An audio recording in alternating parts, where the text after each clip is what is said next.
తెలంగాణ ఆంధ్రప్రదేశ్ రాష్ట్రాలు విడిపోయి దశాబ్ద కాలం దాటినా ఇంకా ఇరు రాష్ట్రాల మధ్య జల వివాదాలు కొనసాగుతూనే ఉన్నాయి.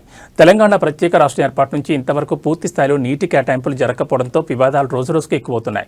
మరోవైపు ఏపీ ప్రభుత్వం అక్రమంగా ప్రాజెక్టుల నిర్మాణం చేపడుతోందని తెలంగాణనే అక్రమంగా ప్రాజెక్టులు నిర్మించిందని ఏపీ పరస్పరం ఆరోపణలు చేసుకుంటూనే ఉన్నాయి.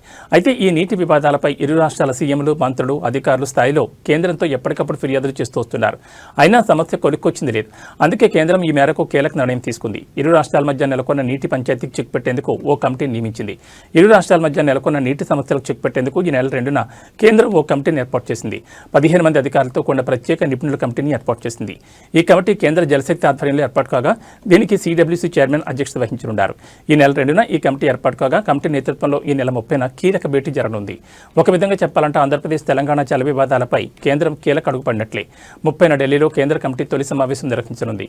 ఇరు రాష్ట్రాల మధ్య నెలకొన్న నీటి వనరుల నిర్వహణపై తలెత్తిన సమస్యల పరిష్కారానికి కేంద్ర ప్రభుత్వం ప్రత్యేక కమిటీ ఏర్పాటైంది.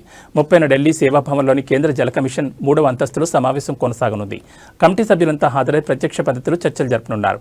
కమిటీ తొలి సమావేశాన్ని నిర్వహించిన నేపథ్యంలో అందరిలోనూ ఆసక్తి నెలకొంది.